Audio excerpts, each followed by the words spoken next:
کیا پوچھنا چاہتے ہو؟ ڈاکٹر کی آنتوں نے ہلنا شروع کر دیا۔ وہ زیادہ دیر بھوک برداشت کرنے کا عادی نہ تھا۔ جانی نے اس کی کمزوری کا خوب فائدہ اٹھایا تھا۔ وہ بابا جی کا مرید بن کر ان سب کی کمزوریاں جان گیا تھا جو بابا جی کے حلقہ عقیدت میں مقید تھے۔ ڈاکٹر کی کمزوری اچھا کھانا اور بھوک برداشت نہ کرنا تھا۔ سب سے پہلے سوال و جواب کی شرط طے ہوں گی۔ غفران نے بھی زبان کھولی تو جانی بھی حیران ہو کر اس کی طرف دیکھنے لگا۔ ڈاکٹر تو پہلے ہی حیران تھا۔ وہ غفران کا بدلا ہوا روپ دیکھ رہا تھا۔ کیسی شرائط؟ ڈاکٹر نے پوچھا تو جانی نے استفہامیہ نظروں سے دیکھا۔ انتہائی آسان، جو کہ تم آسانی سے سمجھ سکو۔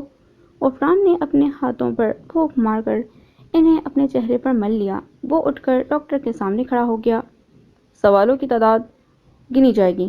جتنے نمبر سوال پر تمہارا جواب اٹکے گا، اتنے ہی دن تم بھوکے اور پیاسے رہو گے۔ سوالات کا سلسلہ شروع ہونے سے پہلے اچھی طرح سوچ لو۔ غفران نے کہا تو جانی نے اس بات میں سر ہلایا۔ اگر چاہو تو تمہیں 24 گھنٹے مزید بھوکا رکھ کر میں یہ آفر تمہیں پیش کر سکتا ہوں۔ غفران نے کہا تو میں شروع کروں یا پھر انتظار کرو گے؟ جانی اس کی باتیں سن کر سوچ رہا تھا کہ ابھی غفران کے اندر سے پہلے والا غفران نہ نکلا تھا، لیکن اس کے ذہن کی داد دینی پڑے گی۔ وہ بھی یہی چاہتا تھا کہ تمام جوابات ایک ہی بار مل جائیں تاکہ ایک ہی بار کارروائی کی جا سکے۔ تم کیا پوچھنا چاہتے ہو؟ ڈاکٹر کے لہجے میں شکست نمایاں تھی۔ یقیناً جانی نے اس کی کمزوری سے فائدہ اٹھایا تھا۔ سوال ہم کریں گے، تم صرف جواب دو گے، تفصیلی جواب۔ جانی نے کہا تو ڈاکٹر شارق نے سر ہلا دیا۔ اس نے غفران کو کہا کہ وہ سوال کرے۔ غفران نے جانی سے کہا کہ وہ کاغذ اور پنسل لے کر سوال نمبر اور اس کے جوابات لکھتا جائے۔ جس نمبر پر اس کی سوئی اٹکے ہم بغیر کچھ کہے باہر چلے جائیں گے اور اس سوال کا نمبر بتا دیں گے تاکہ ڈاکٹر اتنے ہی دنوں تک کھانے پینے سے دور رہ سکے۔ تو شروع کریں ڈاکٹر صاحب۔ غفران نے اس کے اس بات میں سر ہلانے پر پہلا سوال کیا، جبکہ جانی نے نمبر نوٹ کر لیا۔ اپنا مکمل حدود اربا بیان کرو۔ میرا نام ڈاکٹر شارق ہے۔ میری بیوی اور میں یہاں ایک مکان میں رہتے ہیں۔ میرے والدین کراچی میں ہیں۔ میرا تعلق بھی کراچی سے ہے۔ ڈاکٹر نے بلا تامل کے بتانا شروع کر دیا۔ میں وہاں بھی پرائیویٹ کلینک چلاتا تھا۔ کراچی کے کس علاقے میں تمہارا کلینک تھا؟ دوسرا سوال ہوا تو وہ اس سوال پر ڈاکٹر تذبذب میں پڑ گیا۔ غفران نے اس کی کیفیت دے کر جانی سے کہا، تمہارے پاس تمام معلومات ہیں، میرا مطلب ہے کہ اس کے گھر سے ملنے والے کاغذات۔ اگر یہ کوئی جواب غلط دے تو فوراً اٹھ جانا۔ نہیں، میں غلط جواب نہیں دوں گا۔ ڈاکٹر غفران کے نفسیاتی داؤ میں آ گیا تھا۔ ویسے بھی وہ ڈاکٹر تھا، جرائم پیشہ افراد سے اس کا تعلق نہ تھا اور وہ ان باریکیوں کو بھی نہ سمجھتا تھا، اس لیے فوراً بول پڑا، میں سچ ہی بولوں گا، میرا کلینک ریڈ لائٹ ایریا میں تھا۔ پنجابی یا اردو بول، انگریزی مجھے سمجھ نہیں آتی۔ غفران بولا، ہیرا منڈی۔ غفران نے مختصر جواب سن کر سر ہلا دیا۔ ایمان سے تمہارا کیا تعلق تھا؟ اسے قتل کس نے اور کیوں کیا؟ غفران بظاہر اس تمام کیس سے لا تعلق لگتا تھا، مگر جانی نے محسوس کیا کہ اس کے ذہن میں ایک ایک بات محفوظ ہے۔ اس سوال کا جواب دینے کے بعد میں پہلے کھانا کھاؤں گا، ورنہ میں مر جاؤں گا۔ ڈاکٹر نے شرط پیش کی، حالانکہ وہ جانتا تھا کہ غفران اور جانی کے رحم و کرم پر ہے۔ ایک زوردار تھپڑ نے اس کا ہونٹ پھاڑ ڈالا تھا۔ کتے کے بچے، غفران سے سودے بازی کرتا ہے؟ میں تجھے ضرور مار دوں گا، لیکن بھوک سے نہیں۔ یہ کہہ کر اس نے اپنی ڈب سے ریوالور نکالی اور جانی کے روکتے روکتے ہی ڈاکٹر کے پاؤں کے درمیان میں فائر کر دیا۔ ڈاکٹر اس ناگہانی آفت سے حواس باختہ ہو گیا۔ اس کا بس چلتا تو وہ کرسی سر پر اٹھا کر بھاگ جاتا، لیکن وہ دو بھیڑیوں کے درمیان نرغے میں بری طرح پھنس چکا تھا، جبکہ اس کی دشمن تیز بھوک نے اس پر حملہ کر دیا تھا۔ وہ بری طرح کانپ رہا تھا۔ جانی نے اس کی طرف دیکھا اور پھر غفران کو آنکھوں ہی آنکھوں میں اشارہ کیا۔ وہ کرسی پر بیٹھ کر خود کو پرسکون کرنے کی کوشش کرنے لگا۔ پہلا اور آخری موقع دے رہا ہوں، طوطے کی طرح سب کچھ فر فر بک دو، جانی نے ڈاکٹر سے کہا۔ وہ کانپتے ہوئے اس بات میں سر ہلا رہا تھا۔ چلو شروع ہو جاؤ۔ غفران کی بھڑک نے اس کی رہی سہی کسر نکال دی۔ ایمان میری سوتیلی بہن تھی۔ ڈیڈی کی کافی پراپرٹی تھی۔ میں ان کا اکلوتا بیٹا اور ایمان دوسری بیوی سے اکلوتی بیٹی تھی۔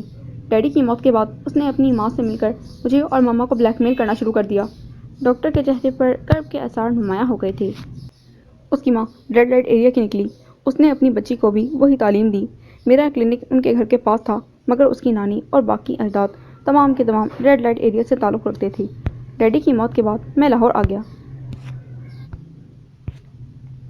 لیکن ایمان نے میرا پیچھا نہ چھوڑا، وہ بھی لاہور پہنچ گئی۔ میری شادی میری پسند سے ہوئی تھی۔ ایمان نے میری بیوی کو مجھ سے متنفر کرنے کی بہت کوشش کی، لیکن میری لو میرج تھی۔ اور پھر ثانیہ، جو کہ میری بیوی کا نام ہے، وہ سمجھدار اور پڑھی لکھی ہے۔ اس نے ایمان کی باتوں پر کان نہ دھرے۔ وہ ناکام ہو گئی۔ اس نے انتقام لینے کی خاطر مجھے قتل کروانا چاہا، لیکن میرے بچ جانے پر وہ مزید حربے استعمال کرنے لگی۔ ایک دن اس کی موت کی خبر اخبارات میں پڑھ کر میں بڑا حیران ہو گیا، لیکن قاتل کا آج تک پتہ نہیں چل سکا۔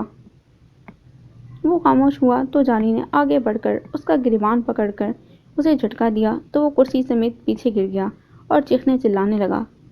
میں سچ کہہ رہا ہوں، میرا یقین کرو، میں نے زندگی میں کبھی بھی جھوٹ نہیں بولا۔ مجھے کھانا دے دو، میں مر جاؤں گا۔ وہ منتیں کر رہا تھا، مگر غفران نے اگلا سوال کر دیا۔ بابا جی، تجمل کون ہے؟ جانی نے ڈاکٹر کی کرسی زور لگا کر سیدھی کی تو وہ اس سوال پر گڑبڑا گیا۔ اپنی گندی ذات اور ایمان کے قتل کی رودات ایک فرضی اور جھوٹی کہانی بنا کر تو مجھے سنا دی ہے تم نے۔ غفران کے تیور ایک بار پھر خراب ہو گئے تھے۔ مجھے مطمئن کرنا خاصا مشکل کام ہے۔ کچی گولیاں کھیل کر میں کھلاڑی نہیں بنا ہوں۔ میرا نام غفران ہے۔ اب کوئی سوال نہیں پوچھوں گا، تمام ماجرا عنوان بیان کرو، جس میں میرے مہربان باس کا بھی کردار ہو۔ وہ پھر جانی کی طرف مڑا۔ جانی بادشاہ، اب تمہاری کوئی بھی سواری اس کی زندگی کی گارنٹی نہیں دے سکتی، کیونکہ میری نماز کا بھی وقت ہونے والا ہے۔ اب گولی اس کی کھوپڑی میں روشن دان بنا کر دوسری طرف سے ہی نکلے گی۔ یہ کہہ کر اس نے ایک بار پھر ریوالور نکال لیا۔ ریوالور دیکھ کر ڈاکٹر کے رہے سہے اوسان بھی خطا ہو گئے۔ وہ ایک بار پھر چیخنے لگا۔ اس بار میرا یقین کرو، میں سچ سچ بتاؤں گا۔ مجھے میری بیوی کی قسم، میرا اعتبار کرو، میرے ہاتھ کھول دو۔ میں تمہارے سامنے ہاتھ جوڑ کر اپیل کرتا ہوں، مجھے کھول دو۔ میں بتاتا ہوں، سچ سچ بتاتا ہوں، پلیز میرا اعتبار کرو۔ غفران نے جانی کی طرف دیکھا تو جانی نے اس بات میں سر ہلا دیا۔ اس نے آگے بڑھ کر ڈاکٹر کے ہاتھوں کی رسیاں کاٹ دیں، کیونکہ اب وہ رسیاں کھل نہ سکتی تھیں۔ اندیشہ تھا کہ اگر مزید 1-2 گھنٹے بندھی رہیں تو کہیں ڈاکٹر کے خون کا دورانیہ نہ رک جائے۔ وہ رسیاں اس کی کلائیوں کے گوشت میں بے بس ہو رہی تھیں۔ ڈاکٹر نے اپنی کلائیوں کو ہاتھ سے مچلنا شروع کر دیا۔ اس کی درد بڑھ گئی تھی، مگر وہ خود ڈاکٹر تھا، جانتا تھا کہ آہستہ آہستہ خون کی رفتار نارمل ہو جائے گی۔ وہ غفران کی طرف متوجہ ہوا اور بولا، غفران بھائی، میں آپ کو تمام حالات اور واقعات بتا دیتا ہوں، مگر یہ تجمل بڑا ہی خطرناک آدمی ہے، میری بیوی کو بھی نقصان پہنچا سکتا ہے، پلیز اس کی ذمہ داری لو۔ غفران کے سامنے محبت کا ایک اور باب کھل گیا تھا۔ خود تو ڈاکٹر مجبور اور بے بس اور لاچار تھا، مگر اپنی بیوی سے اتنی محبت کرتا تھا کہ اس کی زندگی کی گارنٹی مانگ رہا تھا۔ تمہاری بیوی بالکل محفوظ جگہ پر ہے، میری زبان کا اعتبار کرو، جانی نے کہا تو غفران نے چونک کر اس کی طرف دیکھا۔ وہ مسکراتے ہوئے بولا، میں صرف نام کا ہی نہیں، کام کا بھی جانی ہوں۔ اس کی بیوی کو آج ہی ماں جی اور عثمہ بہن کے پاس چھوڑ کر آیا ہوں۔ جانی نے آنکھ دبا کر کہا تو غفران بھی مسکرا دیا۔ اب وہ ڈاکٹر کی طرف دیکھ رہے تھے، اس کے چہرے پر سکون نظر آ رہا تھا۔ وہ ان پر اعتبار کرنے کے سوا کچھ بھی نہ کر سکتا تھا۔ اسے نہ جانے کیوں یقین تھا کہ جانی سچ کہہ رہا ہے۔ اس نے پر اطمینان سانس خارج کی اور بولنا شروع ہوا۔ میرا کلینک ریڈ لائٹ ایریا میں تھا۔ ایمان کی ماں ایک طبیب تھی، تجمل ایک ٹیکسی ڈرائیور تھا۔ وہ اپنی ٹیکسی اکثر میرے کلینک کے سامنے کھڑی کرتا تھا۔ سواری کے انتظار میں وہ کافی دیر میرے کلینک میں آ کر بیٹھتا تھا۔ اس سے دوستی ہو گئی۔ وہ ڈرائیونگ کے ساتھ ساتھ دلالی بھی کرتا تھا۔ ایمان کی ماں، جس کا نام جانم تھا، وہ تجمل کے ذریعے کافی بڑے کا حق بھگتا چکی تھی۔ تجمل کی نظر اس کی بیٹی ایمان پر تھی، جو کہ ابھی کالج اسٹوڈنٹ تھی۔ جانم نے اپنی بیٹی کو ہارٹ کیش کے طور پر چھپایا ہوا تھا۔ وہ ہاسٹل میں ہی رہتی تھی، بس کبھی کبھار وہ طوائف ماں سے ملنے آ جایا کرتی تھی۔ وہ تجمل کو اچھا نہ سمجھتی تھی، جبھی تو وہ اسے منہ نہ لگاتی تھی۔ اس بات کی تجمل کو بہت خار تھی۔ وہ کئی بار اس بات کا شکوہ مجھ سے کر چکا تھا۔ وہ اس موقع کی تلاش میں تھا کہ جیسے ہی اس کبوتری کو اپنے جال میں پھانسنے میں کامیاب ہوگا، وہ اس کے پر کاٹ دے گا۔ لیکن جانب اس کی پلاننگ سمجھ گئی تھی۔ وہ ایمان کو اس سے بچانے کے لیے دوسرے ہاسٹل میں داخل کرا آئی تھی، اور پھر ایمان کو بھی منع کر دیا تھا کہ وہ اس سے ملنے کبھی نہ آئے، بلکہ جانم خود ہی اس سے ملنے کے لیے اس کے ہاسٹل آیا کرے گی۔ وقت گزرتا گیا۔ تجمل ایک کامیاب دلال بن گیا۔ اس نے بہت سے گاہکوں کے ذریعے جہنم کی چاندی کروائی۔ تمام بازار میں تجمل بہت مشہور اور امیر دلال تھا۔ اس کا مستقل اڈا میرا کلینک بن گیا۔ وہ مجھے بھی میرا حصہ دیتا تھا۔ میں تجمل کے ذریعے آنے والی خوبصورت لڑکیوں کا ابارشن کرتا رہتا۔ ہم انہیں بلیک میل کرنے کے لیے ان کی تصاویر بنا لیتے تھے۔ ہمارا کاروبار خوب چل نکلا تھا۔ اس بازار میں کافی عرصے سے گھومنے والے ایک فقیر کی طرف کسی کی بھی توجہ نہ تھی۔ وہ گلیوں اور بازاروں میں بھیک مانگتا اور رات کو کبھی جانم کے کوٹھے کی سیڑھیوں پر اور کبھی میرے کلینک کے تھڑے پر سو رہتا۔ اس کا طویل عرصہ یہی معمول رہا، لیکن کسی کو بھی علم نہ تھا کہ وہ کون ہے۔ ایک دن ایمان اپنی ماں سے ملنے آئی تو تجمل کو بھی خبر ہو گئی۔ وہ اسے زبردستی اس کے کوٹھے سے اٹھا لایا، اپنی ٹیکسی میں ڈال کر تیز رفتاری سے مڑنا چاہتا تھا کہ اس فقیر کی ٹانگوں پر گاڑی چڑھ گئی۔ وہ تڑپ تڑپ کر وہیں مر گیا۔ تجمل کو اپنی پڑ گئی، وہ وہاں سے فرار ہو گیا۔ چونکہ کوئی مدعی نہ تھا اس لیے زیادہ تقدو نہ کرنا پڑی۔ معاملہ کچھ تیز دلا کے رفع دفع ہو گیا۔ تجمل نے اچھے گھرانوں کی لڑکیوں کو بھی اسی دھندے پر لگا دیا تھا، لیکن اب وہ کام کوٹھوں پر کام اور کوٹھیوں میں زیادہ کرنے لگی تھی۔ میری بھی خوب چاندی ہو رہی تھی۔ تجمل نے ایمان کا پیچھا نہ چھوڑا تھا، مگر سلسلہ کم ضرور ہو گیا تھا۔ پولیس والوں کو بھی ہفتہ دینا پڑتا تھا، مگر ان کو ہفتہ دینے کا مطلب تھا کہ ہمیں ہفتہ بھر کی آزادی مل جاتی تھی۔ کھل کر کام کرنے کے لیے ہفتہ ضروری تھا۔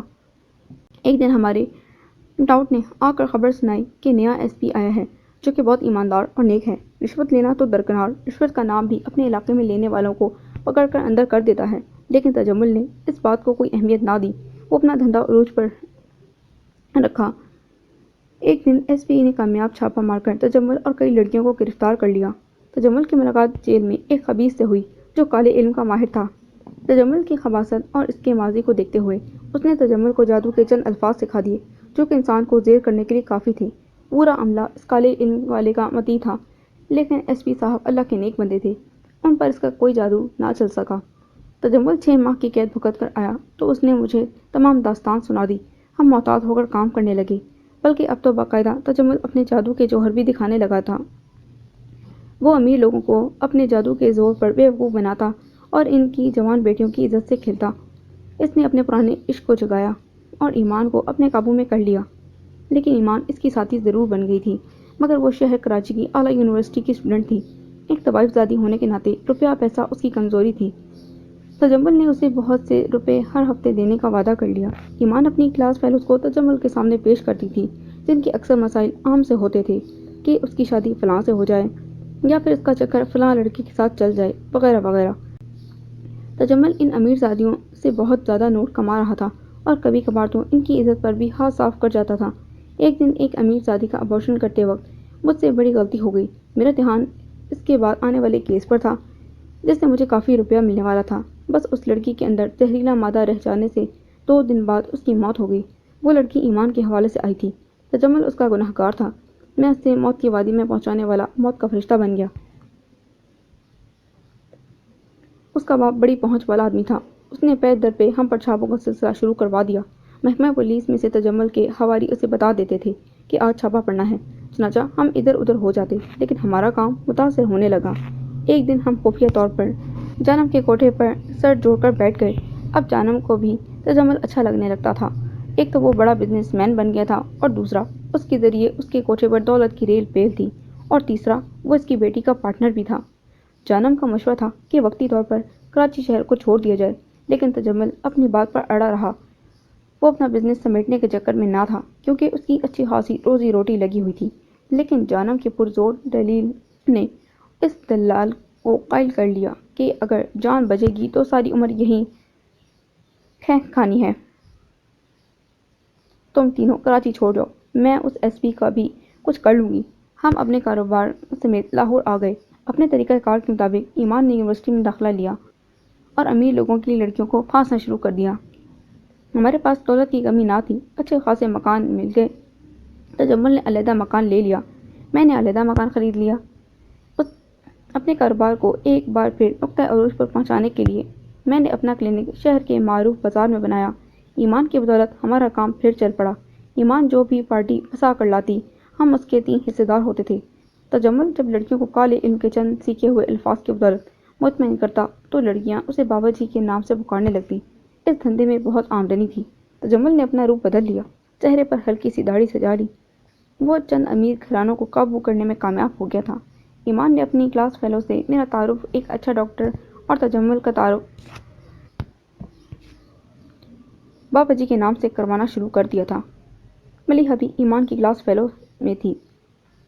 ڈاکٹر شارق کا نام، اور پھر ایمان نے بتایا تھا کہ میں اس کا بھائی ہوں۔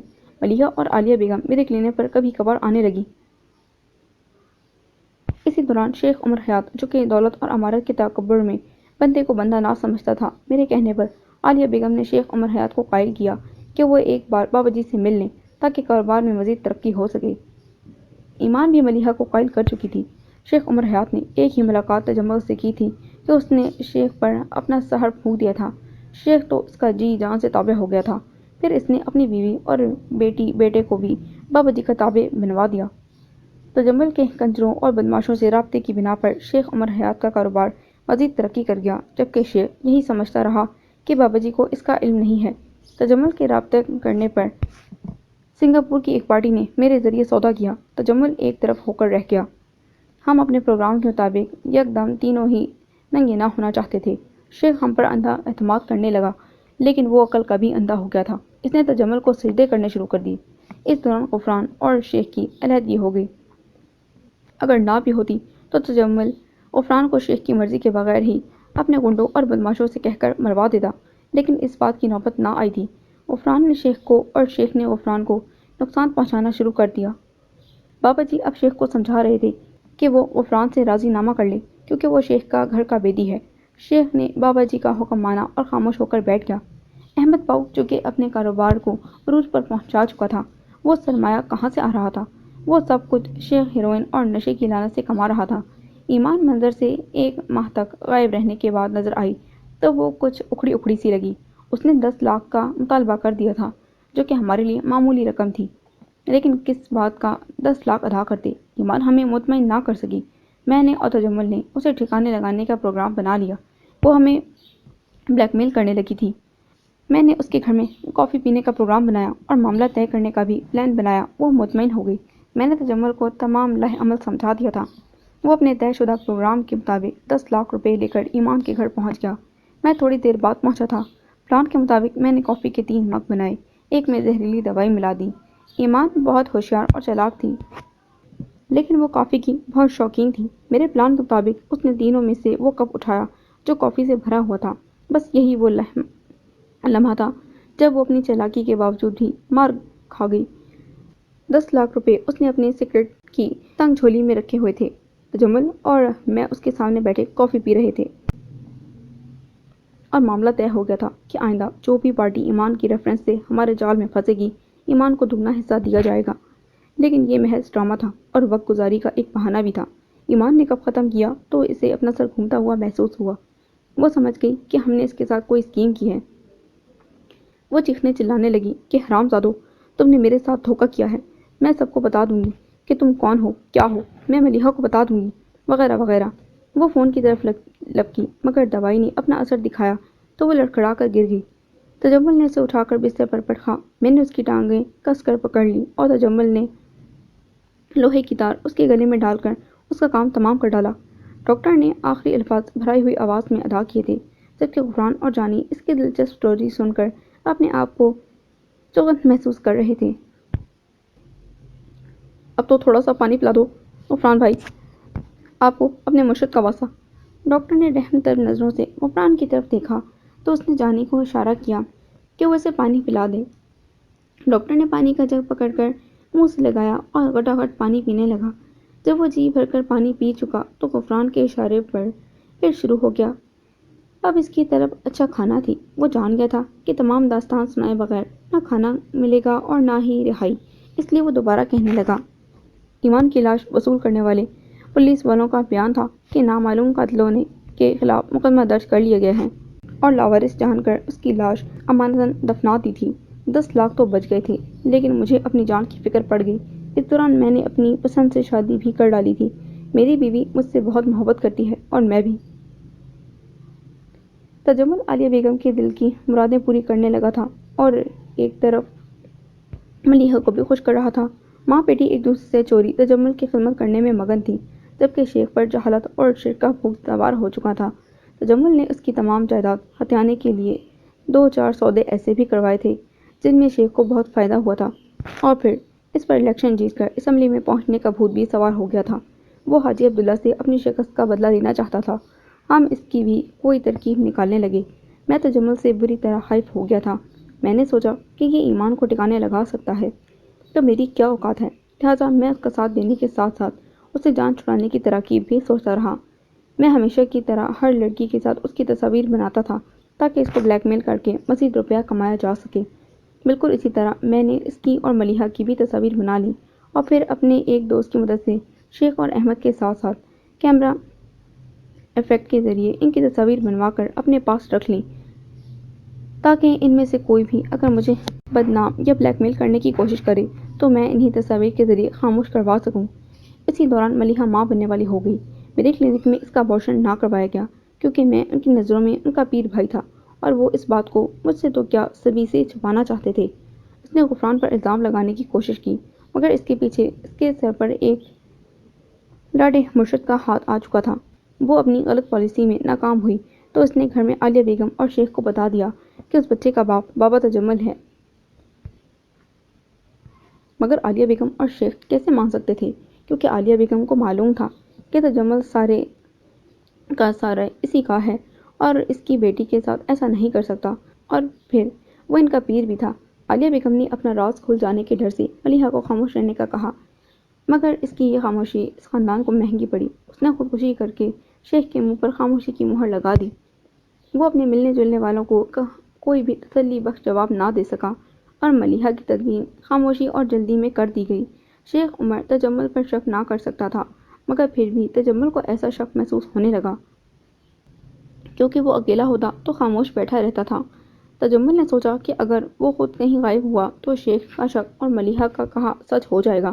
اس نے شیخ کو حاجی عبداللہ سے فتح دلوانے کے لیے اسمبلی کی سب سے بڑی کرسی کے خواب دکھائے اور کہا کہ وہ بھی اپنے نام کے ساتھ حاجی کا اضافہ کرے تاکہ مذہب سے اس کی وابستگی دیکھ کر لوگ اسے زیادہ سے زیادہ ووٹ دیں۔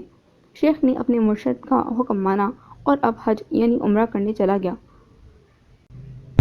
تاکہ حاجی شیخ عمر حیات بن کر آئے اور لوگوں کو بے وقوف بنا کر ووٹ حاصل کر سکے، جبکہ تجمل اور عالیہ کو کھل کر ایک دوسرے کی پیری مریدی کرنے کا موقع مل گیا۔ شیخ چونکہ ایکسیڈنٹ ہونے کے بعد باپ بننے کی صلاحیت نہیں رکھتا، لہٰذا عالیہ بیگم اپنے دل کی تسکین اور جسم کی پیاس بجھانے کے لیے بابا جی کی خدمت کر کے اس کے بچے کی ماں بننے والی ہو گئی ہے۔ اب تو مجھے کھانا کھلا دو ورنہ میں مر جاؤں گا، ڈاکٹر نے ان کے سامنے ہاتھ جوڑتے ہوئے کہا تو غفران نے آگے بڑھ کر اس کے منہ پر زوردار تماچوں کی بارش شروع کر دی۔ اس بار جانی نے اسے نہ روکا تھا۔ اسے باندھ دو جانی باشا، غفران نے اپنا سانس درست کرتے ہوئے کہا۔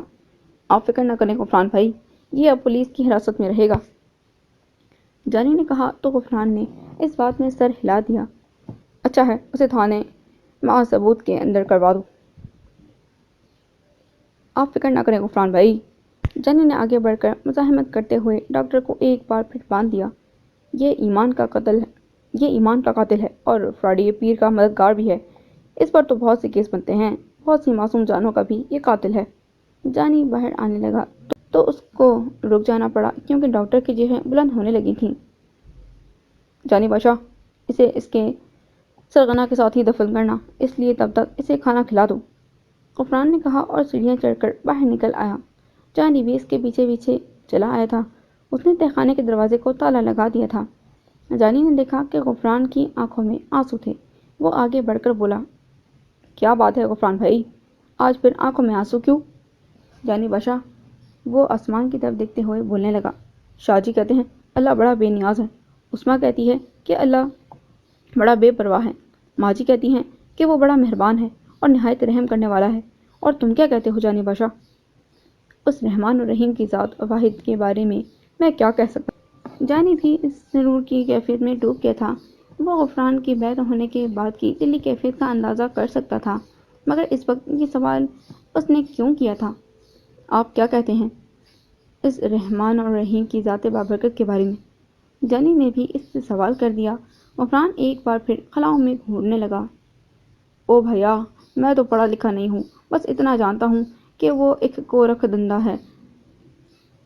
اب تم خود ہی سوچو کہ شیخ کتنا گنہگار ہے، مشرک اور مرتد ہے، مگر اس کی دولت اس کو اللہ کے گھر لے گئی ہے۔ نیک اور اچھے اعمال والے ویسے ہی بیٹھے رہتے ہیں اور دولت کا حج ہو جاتا ہے۔ اس کے لہجے میں یاسی تھی۔ غفران بھائی، اس کے گھر میں دیر ہے، اندھیر نہیں۔ اگر اس نے شیخ کو اپنے گھر بلایا ہے تو یہ اس کی دولت کا کمال نہیں بلکہ اللہ تعالیٰ کی مرضی شامل ہے، اور ضرور کچھ نہ کچھ ایسا ہونے والا ہے کہ شیخ وہاں بھی کوئی غلطی کرے گا۔ جانی نے اس کے کندھے پر ہاتھ رکھتے ہوئے کہا، وہاں اگر ایک نیکی لاکھوں کروڑوں نیکیوں میں نامہ اعمال میں لکھی جاتی ہے تو وہاں پر کیا گیا گناہ اور غلطی بھی اسی تعداد میں بڑھتے ہیں۔ آپ فکر کرنے کی بجائے شاہ جی کے پاس چلے جائیں۔ اگر ان کے پاس نہیں جانا چاہتے تو پھر گھر میں میرا مطلب ہے ماں جی کے پاس چلے جائیں۔ اپنے ذہن کو کھلا چھوڑ دیں، باقی تمام معاملات اللہ پر چھوڑ دیں، وہ بڑا مسبب الاسباب ہے۔ جانی نے کہا تو غفران عثمہ کے نام پر مسکرائے بنا نہ رہ سکا۔ غفران مسکرا کر گھر کی طرف چل دیا، جبکہ جانی اس بیوقوف ڈاکٹر کے لیے کچھ کھانے پینے کا بندوبست کرنے لگا۔ شیخ نے عمرہ ادا کر لیا تھا، وہ تو بس اپنی ذات پر حاجی کا لیبل لگوانے کے لیے آیا تھا۔ وہ اب غار حرا میں بیٹھا ہوا تھا۔ اس نے وہاں کوئی نفل نہ ادا کیے بلکہ اوپر سے بیٹھا نظارہ ہی کرتا رہا۔ اس منافق کو نورانیوں نے دیکھا اور حیرت زدہ رہ گئے۔ وہ حیران تھے کہ یہ کیسا امتی ہے جس نے محبوب خدا کی سنت کی پیروی نہ کی، کوئی بھی نوافل ادا نہ کیے تھے۔ نورانیوں نے شیخ کے چہرے پر کوئی بھی پر نور تاثر نہ دیکھا تھا۔ وہ ایک دوسرے کو دیکھ رہے تھے اور دعا کر رہے تھے کہ جتنی بھی جلدی ہو سکے یہ امتی یہاں سے چلا جائے، جبکہ ان کی خواہش تھی کہ محبوب خدا کے امتی ان کے مہمان بنے، لیکن شیخ کو دیکھ کر وہ بدظن ہو گئے تھے۔ شیخ نے سوچا کہ وہ اس مقدس سرزمین پر آیا تو ہے، کیوں نہ اس سرزمین میں سے کوئی بابرکت چیز لے جائے جو اس کے لیے برکت کا باعث بن سکے۔ بس اس نے یہ سوچ کر ایک چھوٹے نورانی کو اٹھا کر اپنی سائیڈ والی جیب میں ڈال لیا، جبکہ وہ روتا اور چلاتا رہ گیا۔ بڑے چھوٹے نورانی چیخنے چلانے لگے۔ ان کے خاندان کا ایک فرد ان سے جدا ہونے والا تھا۔ ان کی چیخ و پکار سننے والا کوئی نہ تھا جو ان کی فریاد نالی اور آہیں سن سکتا اور سمجھ سکتا۔ آسمان بھی خاموش تماشائی بنا ہوا تھا۔ ہوا اپنی مستی میں جھوم اور گا رہی تھی، سورج اپنی تپش دکھا رہا تھا، چاند کے طلوع کا ابھی وقت نہ ہوا تھا۔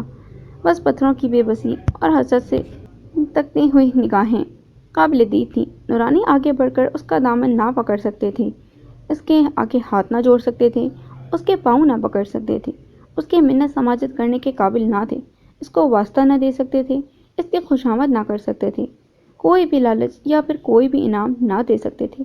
اپنی بے بسی اور بے زبانی پر بہت رونا آ رہا تھا۔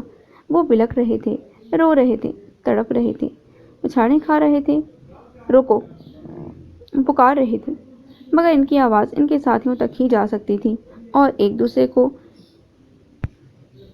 حسرت اور یاس کی تصویر بنے دیکھ رہے تھے۔ ننھا نورانی شیخ کی جیب میں بلک بلک کر فریاد کر رہا تھا، منت سماجت کر رہا تھا، کوئی اسے بچا لے، کوئی اس کی مدد کرے، کوئی اس کی فریاد سنے، مگر کوئی نہ تھا۔ وہ رو رو کر ہلکان ہو گیا۔ وہ اس جگہ سے نہ جانا چاہتا تھا، مگر شیخ انسان تھا۔ وہ ان پتھروں کی باتیں، فریادیں، سسکیاں، تڑپنا اور مچلنا کیسے دیکھ، سن اور سمجھ سکتا تھا؟ اس نے تو اس بابرکت پتھر کے ذریعے مزید سکھ اور مزید آرام طلب زندگی کی خواہش میں اسے قید کر لیا تھا۔ شیخ نورانیوں کو تڑپتا اور روتا ہوا چھوڑ کر ایک نورانی کو لے کر جبل نور سے نیچے اترنے لگا تھا۔ جیب میں پڑے ہوئے نورانی نے رو رو کر اپنا آپ ہلکان کر لیا تھا، لیکن شیخ اس کی چیخ و پکار سے بے نیاز پہاڑ سے نیچے زمین پر پہنچ کر اپنے ملک جانے کے لیے حرم شریف کی طرف چل پڑا تھا، جہاں ایک ہوٹل میں اس کا سامان پڑا ہوا تھا، جس میں کھجوریں اور آب زمزم بھی تھا۔ عثمہ، ماجی، اسماعیل اور غفران خاموشی سے شاہ جی کی گفتگو سن رہے تھے، جو آج ان کے گھر میں تشریف لائے ہوئے تھے۔ شاہ جی حسب معمول چٹائی پر بیٹھے ہوئے تھے، جبکہ اسماعیل ان کے کندھے دبانے کے لیے آگے بڑھا تو شاہ جی نے عجیب سے انداز میں اسے منع کر دیا۔ وہ خاموشی سے آ کر شاہ جی کے سامنے بیٹھ گیا تھا۔ اس کی آنکھوں میں آنسو آ گئے تھے۔ وہ سمجھ رہا تھا کہ اس سے کوئی غلطی ہو گئی ہے، کیونکہ شاہ جی نے کبھی بھی اسے دبانے سے منع نہ کیا تھا۔ ماں جی بھی حیران تھیں۔ نذیرہ، وہ ماجی سے مخاطب ہوئے۔ ماجی ہمدن گوش ہو گئیں۔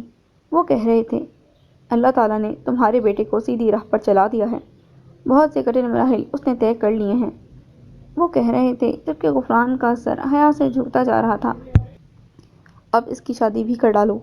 غفران نے چونک کر سر اٹھایا۔ شاہ جی مسکرا رہے تھے جبکہ عثمان لال گلابی ہو رہی تھی۔ شرم و حیا کی سرخی نے اسے مزید خوبصورت کر دیا تھا۔ وہ نظریں جھکائی بیٹھی رہی۔ غفران نے بھی سر جھکا لیا تھا۔ ماں جی تو پہلے ہی شاہ جی کا حکم سر آنکھوں پڑھ لیتی تھیں۔ مدینے والے کا بلاوا آ گیا ہے۔ وہ پھر گویا ہوئے، لیکن اس وقت ان کی آواز کہیں دور سے آتی ہوئی محسوس ہو رہی تھی۔ غفران میاں، تیاری کرو، مدینے والے نے ایک اہم ذمہ داری کے لیے تمہیں چن لیا ہے۔ شاہ جی نے کہا تھا کہ غفران کی آنکھوں نے ساون کی جھڑی لگا دی۔ وہ پہلے تو سسکیاں بھرتا رہا، مگر جب برداشت نہ ہوا تو ہچکیاں لے کر رونے لگا۔ ماں جی اس کے پیچھے بیٹھی ہوئی تھی، وہ اس کی پیٹھ تھپ تھپانے لگیں۔ شاہ جی پھر گویا ہوئے۔ اوپر والا تجھ پر مہربان ہے، وہ سچ کہتا ہے۔ اگر کوئی اس کی طرف ایک قدم بڑھائے تو وہ 10 بار رحمت سے اس بندے کی طرف بڑھتا ہے۔ قرآن کریم میں ارشاد ہے کہ نماز پڑھو، زکوٰۃ دو، نیکی کرو، اللہ کو اچھا قرض دو۔ تم نے نماز پڑھنی تو شروع کر دی ہے، نیکی بھی تم کر رہے ہو۔ اللہ تعالیٰ کو تمہارا قرض پسند آ گیا ہے۔ اب وہ تمہارا قرض اتارنے کے لیے تمہیں اپنے مقدس در اور اپنے محبوب کے مقدس روضہ اقدس کی حاضری کے لیے پکار رہا ہے۔ بس کچھ انتظار کرو۔ شاہ جی خاموش ہوئے تو اسماعیل کی سسکیاں ابھرنے لگیں۔ سب اس کی طرف حیرت سے دیکھ رہے تھے۔ کیوں رو رہے ہو؟ شاہ جی نے پوچھا۔ مجھ سے کوئی غلطی یا خطا ہو گئی ہے، مجھے معاف کر دیں شاہ جی۔ وہ رونے لگا۔ کوئی خطا نہیں ہوئی ہے، بس آج سے تم آزاد ہو اسماعیل، شاہ جی نے کہا تو وہ اونچی آواز میں رونے لگا۔ میں آپ کو چھوڑ کر کہیں نہیں جاؤں گا شاہ جی، میں اسی در پر مرنا چاہتا ہوں، مجھے خود سے جدا مت کریں، یہ میری درخواست ہے۔ یہ کہہ کر وہ شاہ جی کے پاؤں پڑ گیا۔ مجھے گناہ گار مت کرو اسماعیل، انہوں نے اپنے پاؤں سمیٹ لیے تھے۔ تمہارا اور میرا اتنا ہی ساتھ تھا، جس کا جتنا ساتھ ہو وہ اتنا ہی سفر کرتا ہے۔ اپنے ساتھی کو کبھی راستے میں تنگ نہ کرنے والے کو اس کا ساتھی ہمیشہ یاد رکھتا ہے، اپنے ذہن میں، اپنے دل میں اور اپنی دعاؤں میں۔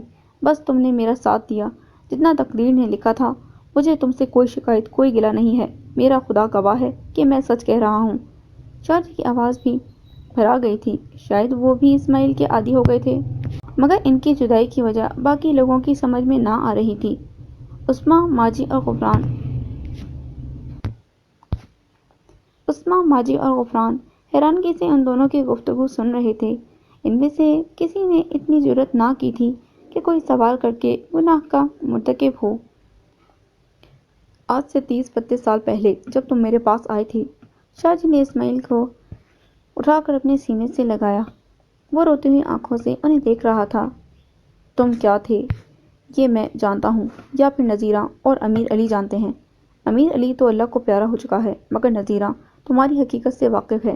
ان بچوں کو بتلاؤ اسماعیل، تم کیا تھے، اب کیا ہو، اور پھر آگے میں تمہیں بتاؤں گا کہ تم پھر کیا بنو گے۔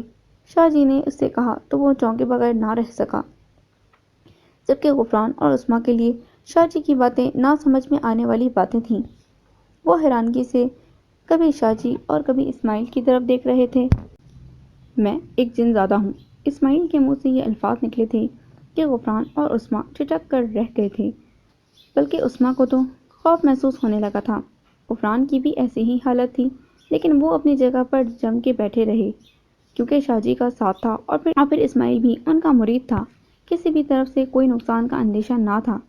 وہ اسماعیل کی طرف متوجہ ہوئے جو کہہ رہا تھا، میں ایک جن زادہ ہوں، الحمدللہ اب مسلمان ہوں، پہلے میں غیر مسلم تھا۔ میں اپنے خاندان کے ساتھ پرواز کرتا ہوا جا رہا تھا کہ میری نگاہ ایک ایسے گھرانے پر پڑی جس کے ذہن میں بہت سے لوگ جمع تھے۔ میں کچھ دیر وہاں ٹھہر گیا۔ میرا قبیلہ مجھ سے بہت آگے چلا گیا۔ فاصلے ہمارے لیے کوئی اہمیت نہیں رکھتے، ہم پلک جھپکنے میں کہیں بھی پہنچ جاتے ہیں۔ میں اس حویلی کی کچی دیوار پر بیٹھ کر اندر کا نظارہ کرنے لگا۔ مجھے وہ سما، وہ لمحہ بہت پیارا لگا تھا۔ میرے اندر سے کسی نے میرا اپنا آپ چھین لیا تھا۔ لوگ قرآن آیات کا ویٹ کر رہے تھے، ہاتھوں میں قرآن کریم پکڑے ہوئے۔ لوگ اس مقدس کتاب کی تلاوت کر رہے تھے۔ میرا دل بسیج گیا، میں بھی ان میں شامل ہونے کے لیے بے چین ہو گیا۔ میں نے اپنے پروگرام کو عملی جامہ پہنانے کے لیے انسان کا روپ دھارا اور گلی کے راستے حویلی کے بڑے دروازے سے اندر داخل ہو کر ان لوگوں میں بیٹھ گیا۔ اچانک حویلی کے اندرونی دروازے سے ایک وجیح شکل قابل رش صحت کا مالک شخص برآمد ہوا۔ لوگ ہاتھوں میں قرآن کریم کو پکڑ کر اس شخص کی تعظیم کو کھڑے ہو گئے۔ لوگ فردن فردن اس سے ہاتھ ملانے لگے۔ میں بھی باری آنے پر ہاتھ ملانے کے لیے آگے بڑھا تو اس عظیم شخص نے میرا ہاتھ پکڑ کر اپنا منہ میرے کان کی طرف کرتے ہوئے کہا، اب تو آ گئے ہو، اگر دوبارہ نظر آئی تو پکڑ کر بوتل میں بند کر دوں گا، خاموشی سے چلے جاؤ۔ اس نے میرا ہاتھ چھوڑ دیا۔ میں حیران اور پریشان حویلی سے باہر آ گیا۔ اپنے روم میں واپس آ کر میں پھر حویلی کی دیوار پر جا بیٹھا اور وہاں سے اس مرد قلندر کی شان کا نظارہ کرنے لگا۔ میں حیران تھا کہ اتنے بڑے ہجوم میں میری شناخت کرنے والا یہ کوئی معمولی بندہ نہ ہوگا۔ ان لوگوں نے وہاں سے ایک طرف چلنا شروع کر دیا۔ لوگ اس مرد قلندر کے پیچھے ہاتھ باندھ کر چل رہے تھے۔ میں بھی ان کے ساتھ مل کر چلنے لگا۔ ایک دربار پر پہنچنے کے بعد لوگ قطار در قطار بیٹھ گئے۔ وہ عظیم مرد بھی ان کے درمیان زمین پر بیٹھ گیا۔ میں پہلی بار دیکھ رہا تھا کہ لوگ جس شخص کی تعظیم کر رہے تھے وہ خود کو ان سے منفرد اور اعلیٰ رکھنے کے لیے تکبر یا غرور نام کی چیز کو اپنے بال بھی بھٹکنے نہ دے رہا تھا۔ مجھے وہاں کا پرسکون ماحول بہت پسند آیا۔ میں اس مرد قلندر کی شخصیت سے بہت متاثر ہوا۔ ختم شریف کے بعد دعا مانگی گئی۔ میں نے بھی ان کی دیکھا دیکھی ہاتھ اٹھا لیے۔ بس اللہ تعالیٰ نے اسی لمحے میرے دل میں اسلام کی ایک ننھی سی کرن روشن کر دی۔ میں اس مذہب سے بہت متاثر ہوا۔ ختم شریف ختم ہونے کے بعد عام لوگ واپس اسی حویلی کی طرف چلے گئے، جبکہ میں واپس اپنے قبیلے میں جا ملا۔ اس دن سے میرا دل اچاٹ رہنے لگا۔ میں اٹھتے بیٹھتے، سوتے جاگتے ان الفاظ کو دہرانے کی کوشش کرنے لگا جو لوگ قرآن کریم میں سے پڑھ رہے تھے، لیکن میں اپنی کوشش میں کامیاب نہ ہو سکا۔ میرا جب بھی دل چاہتا میں اس حویلی کی منڈیر پر بیٹھ جاتا، کبھی کسی روپ میں اور کبھی کسی روپ میں، مگر آفرین صد آفرین کہ ہر بار وہ عظیم شخص مجھے میرے اصلی نام سے پکار کر کہتا کہ چلے جاؤ، دوبارہ مت آنا۔ میں وقتی طور پر وہاں سے ہٹ جاتا، مگر جو کچھ میں نے اس شخص میں دیکھا وہ مجھے متاثر کیے بغیر نہ رہ سکا۔ اس کی آنکھوں کا آپریشن ہوا تو وضو کرنے سے ڈاکٹر نے منع کر دیا، مگر اس عظیم شخص کی عظمت کی صدقے اس نے اپنے رب کی حمد و ثنا ترک نہ کی، بلکہ مٹی سے تیمم کر کے نماز باقاعدگی سے ادا کی۔ پھر ایک دن میں نے ایک شخص کو ان کے ہاتھوں پر بیعت ہوتے ہوئے دیکھا۔ میں حیران تھا کہ یہ ہاتھوں میں ہاتھ لیے کیا کر رہے ہیں، کیا پڑھ رہے ہیں۔ میرا بھی دل چاہا کہ میرے ہاتھ بھی اس مرد قلندر کے ہاتھوں میں جائیں، میں بھی بیعت ہو جاؤں۔ بس میں نے ارادہ کر لیا، لیکن میرے فیصلے اور ارادوں کو عملی جامہ نہ پہنایا جا سکا۔ میرا مذہب میری بیعت کی راہ میں رکاوٹ تھا۔ میرے قبیلے کو پتہ چلا کہ میں مسلمان ہونے والا ہوں تو انہوں نے اس مرد عظیم کے گھر پر حلہ بول دیا۔ میرے روکنے اور منع کرنے کے باوجود بھی وہ باز نہ آئے تو مرد قلندر نے انہیں پہلے پہل تو پیار سے سمجھایا، مگر ان کی سمجھ میں نہ آنے پر اس عظیم مرد نے ان کے گرد نوری علم کا حصار تان دیا۔ وہ مقابلہ نہ کر سکے، بس چیختے ہوئے بھاگ گئے۔ تمام قبیلے نے میرا بائیکاٹ کر دیا تھا۔ میں دربار شریف میں اس مرد قلندر کا انتظار کرنے لگا۔ اس احاطہ میں جو قبر شریف تھی وہ مرد قلندر کے والد صاحب کی تھی۔ میں اس قبر کے پاؤں کی طرف کھڑا ہو کر روتا رہتا۔ ایک دن گاڑی آ کر رکی۔ اس میں سے ایک مرد جس نے اچھا لباس پہنا ہوا تھا وہ اترا اور پچھلی سیٹ پر سے ایک عورت جس کا لباس بتاتا تھا کہ وہ نوکرانی ہے، دونوں چلتے ہوئے دربار کے احاطے میں داخل ہوئے۔ عورت کی آنکھوں سے حیا اور شرم کے چشمے پھوٹ رہے تھے، جبکہ مرد بھی سادہ لوگ تھا۔ انہوں نے مجھے روتا دیکھ کر مجھ سے میرا معاملہ پوچھا تو میں، جو کہ انسانی روپ میں تھا، ان سے شاہ جی، جو کہ مرد قلندر تھے، کے ہاتھوں پر بیعت ہونے کی خواہش ظاہر کی۔ وہ مجھ سے وعدہ کر کے چلے گئے۔ ان کی باتوں سے اندازہ ہوا کہ عورت کا نام نذیرہ اور مرد کا نام امیر علی ہے۔ امیر علی کے گھر نذیرہ کام کرتی تھی، جبکہ دونوں ہی شاہ جی کے مریدین تھے۔ شاہ جی سے بات کرنے پر انہوں نے بتایا کہ میں انسان نہیں ہوں، جن زادہ ہوں۔ وہ بہت حیران ہوئے، لیکن میرا رونا دیکھ کر انہیں بہت ترس آ رہا تھا۔ وہ بار بار شاہ جی سے مجھے بیعت کرنے کا کہنے لگے۔ میں بھی امیر علی اور نذیرہ کے گھروں میں جا جا کر اپنا رونا روتا۔ میں نے انہیں بتایا کہ قبیلے والوں نے مجھے نکال دیا ہے، میں اب اسی در کی چوکھٹ پر مرنا چاہتا ہوں۔ پھر ایک دن میرا رونا کام آ گیا۔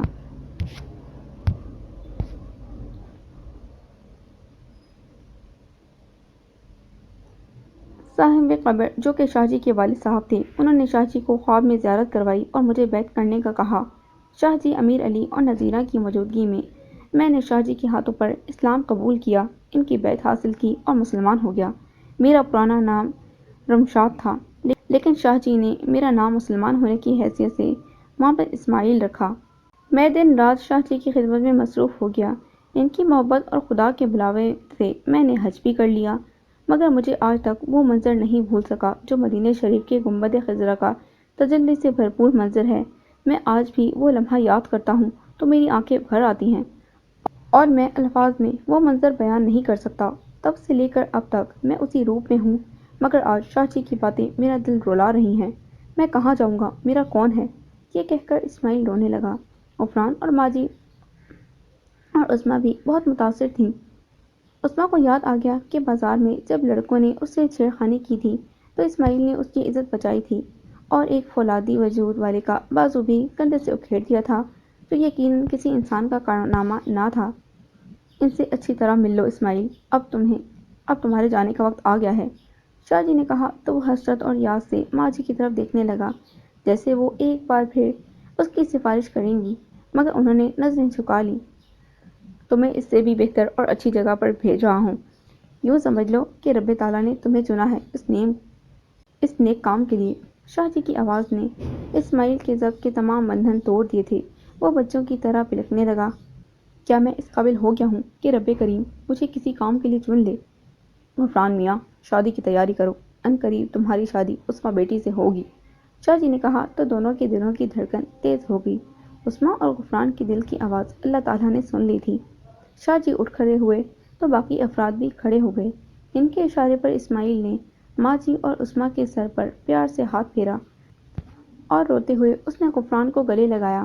غفران کو یہ احساس بھی نہ ہوا کہ وہ ایک انسان سے نہیں بلکہ ایک جن سے گلے مل رہا ہے۔ وہ اسماعیل کی داستان سن کر بہت مغموم ہو گیا تھا۔ شاہ جی کے پیچھے پیچھے وہ بھی ہاتھ باندھے نکل آیا۔ ان تینوں کو اداس اور مغموم چھوڑ کر اب زندگی میں اس سے ملاقات ممکن نہ تھی، کیونکہ شاہ جی اسے نامعلوم منزل کی طرف بھیج رہے تھے۔ عثمیٰ نے غفران کو دیکھتے ہی نگاہیں جھکا لی تھیں، جبکہ غفران اسے ٹکٹکی باندھے دیکھے جا رہا تھا۔ ماجی نے دونوں کی طرف دیکھا اور کھنکار کر غفران کو اپنی طرف متوجہ کیا۔ اس معصوم کو نظروں ہی نظروں میں کھانے کا ارادہ ہے کیا؟ عثمیٰ ماجی کی بات سن کر اندر چلی گئی، جبکہ غفران شرمندہ سا ہو کر باہر نکل گیا اور ماجی کی نگاہیں اظہار تشکر سے بھر آئیں۔ وہ آسمان کی طرف دیکھنے لگیں جیسے پروردگار کا شکر ادا کر رہی ہوں۔ شاہ جی نے اسماعیل کو سمجھا دیا تھا کہ اب وہ یہاں سے کہاں جائے گا۔ وہ سر جھکا کر ان کی باتیں سنتا رہا۔ وقت رخصت اس کی آنکھیں جھلک رہی تھیں۔ وہ کتنی ہی دیر عقیدت سے اپنا سر شاہ جی کی گود میں رکھے روتا رہا، اور آج اس نے 30-32 سالوں کی دھوپ چھاؤں کا حساب لگایا تو اس حویلی کی ایک ایک اینٹ سے اس کو عقیدت ہو گئی تھی۔ وہ دیوار جس سے شاہ جی ٹیک لگا کر بیٹھا کرتے تھے اسماعیل کو اپنی طرف بلا رہی تھی۔ حویلی کے صحن میں لگا ہوا سکھ چین کا بوٹا بھی اسماعیل کو الوداع کہہ رہا تھا۔ اس نے حسرت بھری نظروں سے ہر ایک چیز کو دیکھا اور شاہ جی کے ہاتھوں پر اپنے ہونٹ رکھ دیے۔ گرم گرم آنسوؤں کی حدت نے شاہ جی کو بھی رلا دیا تھا۔ اسماعیل، جلد از جلد رخصت ہو جاؤ، وقت بہت کم ہے، جذباتی مت بنو، یہ کہہ کر انہوں نے منہ دوسری طرف پھیر لیا۔ اسماعیل نے متورم آنکھوں سے مرشد سرکار کی طرف دیکھا جن کا وجود ہولے ہولے کانپ رہا تھا۔ وہ یقیناً رو رہے تھے۔ اسماعیل نے حویلی کے بیرونی دروازے کی چوکھٹ کو عقیدت اور احترام سے بوسہ دیا اور ایک الوداعی نظر اپنے مرشد خانہ پر ڈال کر مرشد سرکار کو سلام کر کے اوجھل ہو گیا۔ شاہ جی نے مڑ کر دیکھا، ان کی آنکھیں بھیگی ہوئی تھیں۔ انہوں نے محسوس کیا انہیں بخار ہو رہا ہے۔ وہ اندر کی طرف چلے گئے اور کمبل اوڑھ کر لیٹ گئے۔ انہیں اسماعیل کے ساتھ گزارا ہوا ایک ایک دن اور ہر لمحہ یاد آنے لگا تھا۔ بخار نے بخاری بابا پر قربان ہونا شروع کر دیا۔ شاہ جی کی آنکھیں تیز بخار سے بند ہونے لگیں۔ پھر ان کا رابطہ اس جگہ پر ہو گیا جہاں اسماعیل نے جانا تھا۔ اسماعیل بخیریت اپنی منزل پر پہنچ گیا تھا۔ انہوں نے کہا، کیا یہ میری جگہ میری کچی حویلی سے بہتر نہیں ہے؟ شاہ جی نے اسماعیل کو چونکتے ہوئے دیکھا۔ اس نے مرشد کی آواز ہزاروں میل دور بھی سن لی تھی، بلکہ پہچان بھی لی تھی۔ وہ حیرت زدہ تھا، مگر شاہ جی نے دیکھا کہ اس کی آنکھوں میں آنسو تھے جو تھم نہ رہے تھے۔ شاہ جی نے اپنی آنکھیں بمشکل کھولی اور رب تعالیٰ کا شکر ادا کیا کہ اس کے حکم کی تعمیل بروقت کر سکے تھے۔ شیخ نے بڑی خوشی خوشی اپنے ملک کی سرزمین پر قدم رکھا تھا، لیکن یہ دیکھ کر حیران رہ گیا کہ ایئرپورٹ پر کوئی بھی اسے لینے نہ آیا تھا۔ وہ انتظار کر کر کے خود ہی ٹیکسی سے گھر چلا گیا۔ گھر پہنچنے پر چوکیدار نے گیٹ کھول کر اسے سلام کیا۔ اس کے ساتھ آنے والا سامان ملازم نے ٹیکسی سے اتارا۔ شیخ کو عجیب سا سکوت طاری ملا۔ وہ حیران تھا کہ نہ عالیہ بیگم نے آگے بڑھ کر اس کا کوئی استقبال کیا ہے اور نہ ہی احمد باؤ سے ایئرپورٹ پر اسے لینے آیا۔ گاڑیاں بھی کھڑی تھیں مگر گھر پر سکوت اور ہولناک اداسی چھائی ہوئی تھی۔ وہ ایک ایک کمرہ دیکھ رہا تھا، اسے کوئی بھی نظر نہ آ رہا تھا۔ وہ اوپر والی منزل پر ملیحہ کے کمرے کی طرف بڑھ گیا۔ جس دن سے ملیحہ کی موت ہوئی تھی وہ اس کمرے میں کبھی بھی نہ آیا تھا، لیکن آج اس کا تجسس اسے کھینچ لایا تھا۔ اس نے دروازہ کھولنا چاہا تو وہ خلاف توقع اسے کچھ کھلا ہوا ملا۔ اس نے اندر جھانکنے کی جرات کر لی مگر آنکھیں اور دماغ وہیں رہ گیا تھا۔ وہ خود پیچھے ہٹ گیا۔ عمرے کی ادائیگی سے واپس آتے ہی اسے جو خوبصورت تحفہ ملا وہ یقیناً اس کی غیرت کے منہ پر زوردار تماچا تھا۔ عالیہ بیگم پوری جان سے اپنے مرشد کی خدمت میں مصروف تھی۔ یہ منظر شیخ کی غیرت جگانے کے لیے کافی تھا، لیکن اس کے دل کی تیز ہوتی ہوئی دھڑکن نے خود پر قابو نہ پایا۔ وہ اپنے معاف ہوتے ذہن کو قابو نہ رکھ سکا۔ اس کے کانوں میں گونجنے والی عالیہ بیگم کی سسکاریاں اور بابا جی کے نشاط انگیز الفاظ گونجنے لگے تھے۔ وہ مردہ دلی سے سیڑھیاں اترا۔ ملازم اس کے لیے پانی کا گلاس لیے کھڑا تھا مگر شیخ خود پر قابو نہ پا سکا اور دھڑام سے صوفے پر گر گیا۔ اس کا رنگ نیلا ہونا شروع ہو گیا تھا۔ ملازم کی چیخو پکار سن کر عالیہ بیگم اپنی ابتر حالت کے ساتھ ہی بھاگی ہوئی آئیں تو ملازم نے شرم سے نگاہیں جھکا لی تھیں۔ بابا جی بھی اپنے لباس کی سلوٹیں درست کرتے ہوئے سیڑھیاں اترتے ہوئے آ رہے تھے۔ اس کے چہرے پر خباثت کی جھلک نمایاں تھی۔ ملازم نے جلدی جلدی ایمبولینس کے لیے فون کیا۔ تب تک عالیہ بیگم نے اپنی حالت پر قابو پا لیا تھا۔ شیخ کو قریبی ہسپتال لے جایا گیا تھا۔ ایمرجنسی میں اس کی نگہداشت شروع ہو گئی۔ ڈاکٹروں کی ٹیم بڑی تندی سے فرض شناسی کا مظاہرہ کر رہی تھی۔ بالآخر 3 گھنٹوں کی مسلسل جدوجہد کے بعد انہوں نے شیخ کو وارڈ میں شفٹ کر دیا۔ وارڈ بھی پرائیویٹ تھا جس میں شیخ جیسے امیر لوگ ہی مریض تھے۔ ڈاکٹر کا کہنا تھا کہ شیخ صاحب کو کوئی زبردست صدمہ پہنچا ہے جو ان کے لیے اٹیک کا باعث بن گیا ہے۔ تاحال بے ہوش شیخ کو آکسیجن لگائی گئی تھی، لیکن بقول ڈاکٹر اس کی حالت اب خطرے سے باہر تھی۔ عالیہ بیگم کو طرح طرح کے وسوسوں نے گھیر رکھا تھا۔ کیا شیخ نے اسے مرشد کی خدمت کرتے ہوئے دیکھ لیا تھا یا پھر وہ سفر کی صعوبتیں برداشت نہ کر سکا تھا؟ عالیہ بیگم کو بابا جی نے اتنا مدہوش کر دیا تھا کہ اسے واپسی کی تاریخ ہی یاد نہ تھی۔ اسے تو بس یہ پتا تھا کہ اس کا شوہر گھر پر نہیں ہے، بس عیش کر لو۔ تجمل بھی کئی دنوں سے پریشان تھا۔ وہ ڈاکٹر شارق کے گھر کے کئی چکر لگا چکا تھا مگر ڈاکٹر سے کوئی رابطہ نہ ہوا، نہ ہی اس کی کوئی بیوی کا پتہ چلا۔ گھر میں پڑا ہوا تالا اس کا منہ چڑھاتا تھا۔ وہ کبھی کبھار دوسرے مریضوں کے گھر بھی چلا جاتا تھا۔ احمد باؤ نے ہیروئن پینا شروع کر دی تھی۔ اسے اس نشے کی لت کس نے ڈالا تھا کسی کو علم نہ تھا۔ وہ اپنے ہوش و حواس سے بیگانہ دفتر میں پڑا رہتا تھا۔ اسے عصمہ کا غم ہی لے بیٹھا تھا۔ تجمل کو یہ اسٹرانگ پارٹی ہاتھوں سے نکلتی دکھائی دے رہی تھی۔ وہ ڈاکٹر پر پیچ و تاب کھا رہا تھا کیونکہ ایمان کو ٹھکانے لگانے کے بعد ڈاکٹر ہی اس کا پارٹنر اور رازدار تھا۔ اس نے انجانے خدشے کے تحت خود کو روپوش کرنے کی سوچی مگر پھر اس کا ذہن اپنے ایک خاص مرید جانی کی طرف گھوم گیا۔ اس نے جانی کو کئی بار اپنے گھر بلانے کا کہا مگر ہر بار جانی اسے ٹال جاتا تھا۔ لیکن تجمل کو کیا خبر تھی کہ اس کی موت ہی اسے گھیر کر جانی کے پاس لے جا رہی ہے۔ اس نے فی الحال جانی سے رابطہ کرنے کا سوچا، لیکن اسے یاد آیا کہ اس کا تو کوئی بھی نمبر یا فون نمبر یا کوئی رابطہ اس کے پاس نہیں ہے۔ اس سے پہلے کہ وہ جانی کے متعلق کسی شک میں مبتلا ہوتا، ہسپتال کے ویٹنگ لاؤنج میں 4-5 سپاہی اور پھر ان کے ساتھ ایک ایس پی بھی داخل ہوا۔ تجمل نے انہیں دیکھ کر کوئی اہمیت نہ دی، لیکن اے ایس آئی نے آ کر ایک کانسٹیبل کو کہا کہ تجمل کو ہتھکڑی لگا دے۔ حیران پریشان تجمل نے بھاگنے کی کوشش بھی نہ کی کیونکہ اس کی نظر میں وہ بے گناہ تھا اور پھر اس کے اپنے چاہنے والے بھی بہت تھے جو محکمہ پولیس میں اعلیٰ پوسٹوں پر تھی۔ اس سے پہلے کہ سپاہی تجمل کو ہتھکڑی لگاتا، وارڈ سے عالیہ بیگم نکلی۔ وہ پولیس والوں کو بابا جی کے گرد دیکھ کر حیران رہ گئی تھیں۔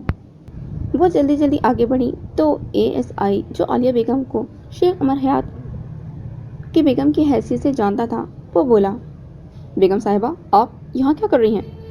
اور جو تم کر رہے ہو یہ کیا کر رہے ہو؟ عالیہ بیگم نے اس کے سوال کا جواب نہ دیا تھا، بلکہ الٹا سوال کر دیا تھا۔ ہمیں اوپر سے حکم ملا ہے کہ اس فرائیڈے اور ڈھونگی شخص کو گرفتار کیا جائے۔ اے ایس آئی نے تجمل کی طرف اشارہ کر کے کہا تو عالیہ بیگم پر جادو سر چڑھ کر بولنے والا محاورہ درست ہو گیا۔ وہ غصے سے لال بھبوکا ہو گئی۔ تمہیں معلوم ہے کہ کس کے بارے میں یہ الفاظ پکڑ رہے ہو؟ یہ میرے مرشد ہیں۔ تم کوئی غلط کا شکار ہو گئے ہو۔ وہ خاموش ہو گئی تو اے ایس آئی تذبذب کا شکار نظر آیا۔ وہ دوبارہ بولی، اوپر سے کس کی اتنی ضرورت ہوئی کہ میرے گھرانے کے خلاف حکم جاری کر سکے؟ ابھی بات کرتی ہوں۔ وہ یہ کہہ کر استقبالیہ کاؤنٹر کی طرف بڑھ گئی۔ جبکہ پولیس والوں کو اپنی وردیوں کی فکریں پڑ گئیں۔ اے ایس آئی جانتا تھا کہ شیخ عمر حیات کے تعلقات کس نوعیت کے ہیں، اور پھر ان کی بیگم نے تو اپنے ذاتی تعلقات بھی بنا رکھے تھے۔ اتنی دیر میں عالیہ بیگم نے فون کر دیا تھا اور اب اے ایس آئی کو اشارہ کر کے اپنے پاس بلایا۔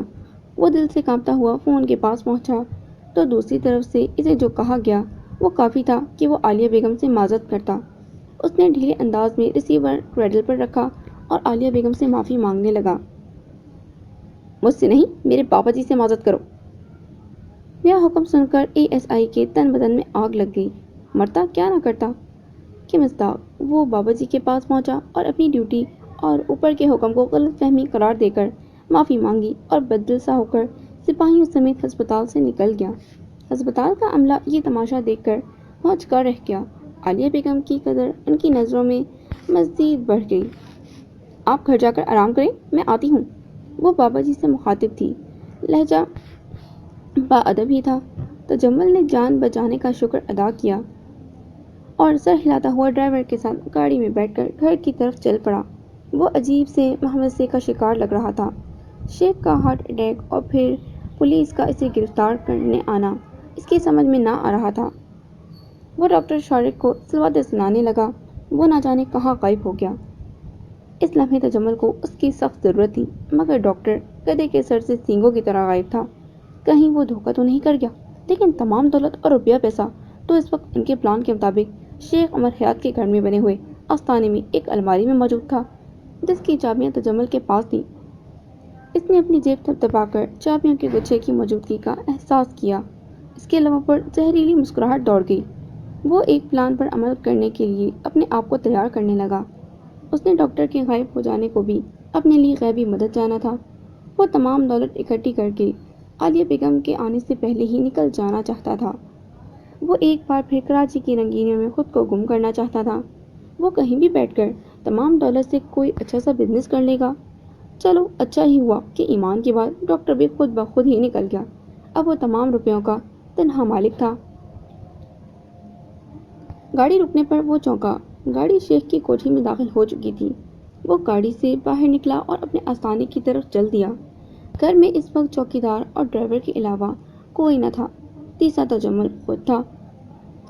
اس نے جیب سے چابیوں کا گچھا نکال کر اپنے آستانے کا دروازہ کھولا اور اندر داخل ہو کر اندر سے کنڈی لگا لی۔ اس نے لائٹ آن کر کے ہوس بھری نظروں سے الماری کی طرف دیکھا۔ جلدی جلدی اس نے الماری کا تالا کھولا۔ سامنے نوٹوں کی گڈیاں دیکھ کر اس کے منہ میں پانی بھر آیا۔ یہ نوٹ اس نے شیخ عمر حیات اور اس کے جاہل ساتھیوں سے مختلف ہتھ کنڈوں سے ہتھیائے تھے۔ اتنی دولت لے جانے کے لیے اسے بہت بڑے بیگ کی ضرورت تھی۔ اس نے آستانے میں نگاہ دوڑائی، مگر کوئی بھی چیز اسے نظر نہ آ سکی۔ وہ تذبذب کے عالم میں سوچنے لگا۔ اس کا دھیان تکیے کی طرف گیا، لیکن اچانک اس کے ذہن میں بجلی سی گونجی۔ وہ جلدی سے کنڈی کھول کر باہر نکلا اور شیخ کے کمرے کی طرف چل دیا۔ اسے کوئی روکنے والا نہیں تھا، اور ہوتا بھی کیسے، گھر میں کوئی تھا ہی نہیں۔ اس نے شیخ کے کمرے میں داخل ہو کر وہ بریف کیس جو ٹیچی کیس کی طرز پر بنا ہوا تھا اٹھایا، جو شیخ ابھی ابھی عمرے کی ادائیگی سے لایا تھا۔ ملازم نے وہ تمام سامان شیخ کے کمرے میں رکھ دیا تھا۔ تجمل نے بریف کیس اٹھایا اور اپنے آستانے کی طرف تیز تیز قدموں سے چلتا ہوا پہنچا۔ اس بار اس نے دروازے کو کنڈی نہ لگائی تھی۔ اس نے بریف کیس کھول کر تمام سامان کارپیٹ پر الٹ دیا۔ اس میں ایک قابل ذکر گھڑی بھی نکلی جو یقیناً شیخ بابا جی کے لیے ہی لایا ہوگا۔ تجمل نے وہ گھڑی اپنی کلائی پر باندھ لی اور باقی سامان کو دیکھنے لگا، مگر اس کی حیرت دو چند ہو گئی کہ اتنے قیمتی سامان میں ایک بے دقت پتھر کی کیا اہمیت تھی۔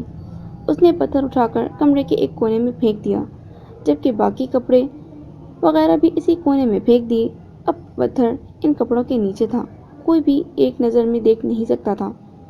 تجمل نے تمام نوٹ بیگ میں بھرے اور مطمئن ہو کر کمرے کی طرف دیکھا۔ وہ بڑا حشاش بشاش نظر آ رہا تھا۔ اس کا پلان کامیاب ہو گیا تھا۔ وہ بریف کیس اٹھا کر اپنے عشرت قدرے سے باہر نکلا تو زمین پیروں تلے سے واضح طور پر کھسک گئی۔ بریف کیس ہاتھوں سے نکل کر زمین پر گر پڑا۔ اس کی پیشانی پر پسینے کے قطرے نمودار ہو گئے۔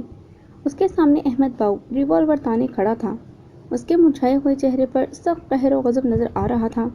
تجمل نے اپنا آپ سنبھالا اور احمد باؤ پر داؤ آزمانا چاہا، مگر وہ پہلے ہی بول پڑا، "حرامزادے، میری بہن کے قاتل ہو تو۔" وہ بمشکل الفاظ ادا کر رہا تھا کیونکہ وہ بھی نشے میں دھت لگتا تھا۔ وہ پھر الفاظ کو ناپ تول کر بولا، "تم نے پیری فقیری جیسے مقدس رشتے اور مقدس کام کی توہین کی ہے۔"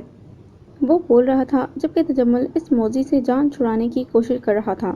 وہ سوچ رہا تھا مگر کوئی بھی ترکیب کارگر ہوتی نظر نہیں آ رہی تھی۔ "تم نے میرے گھر میں حرام کاری کا اڈا کھولا اور میرے گھر میں منہ مارا۔ تمہاری سزا یہی ہے کہ تمہیں گولی مار دی جائے، بس۔" اس سے پہلے کہ احمد باؤ ٹرگر دباتا، تجمل نے اس پر چھلانگ لگا دی۔ بس پھر ریوالور احمد کے ہاتھوں سے نکل کر دور جا گرا۔ وہ ایک دوسرے سے گتھم گتھا ہو رہے تھے۔ تجمل احمد پر بھاری پڑ رہا تھا۔ احمد بھی بار بار اپنے سر کو جھٹک کر اس پر حاوی ہونے کی کوشش کر رہا تھا، لیکن تجمل نے احمد کو زبردست ڈاج دے کر زمین پر گرا دیا۔ اس کے ہاتھ میں ریوالور آ گیا۔ اب احمد تجمل کے نشانے پر تھا۔ اس نے احمد کو کھڑا ہونے کا اشارہ کیا۔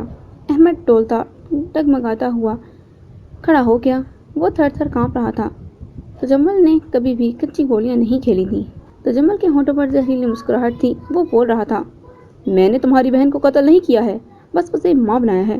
وہ بہت روئی، چیخی، "اس نے میرا نام بھی لیا، مگر تمہارے جاہل والدین نے اس کی ایک نہ سنی۔" وہ قہقہ لگا کر ہنسنے لگا۔ احمد بدستور اس کے نشانے پر تھا۔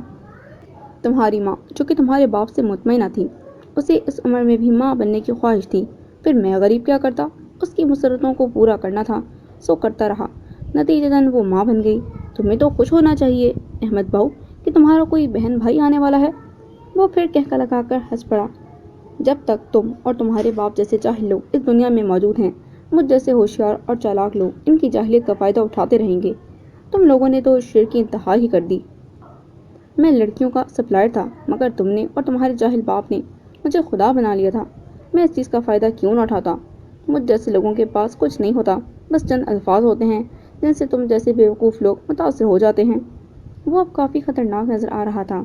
احمد نے بہت بڑا رسک لیا تھا۔ اس نے اس پر چھلانگ لگا دی، مگر اس کے ریوالور سے نکلنے والی گولی نے احمد کے دل میں سوراخ کر دیا تھا۔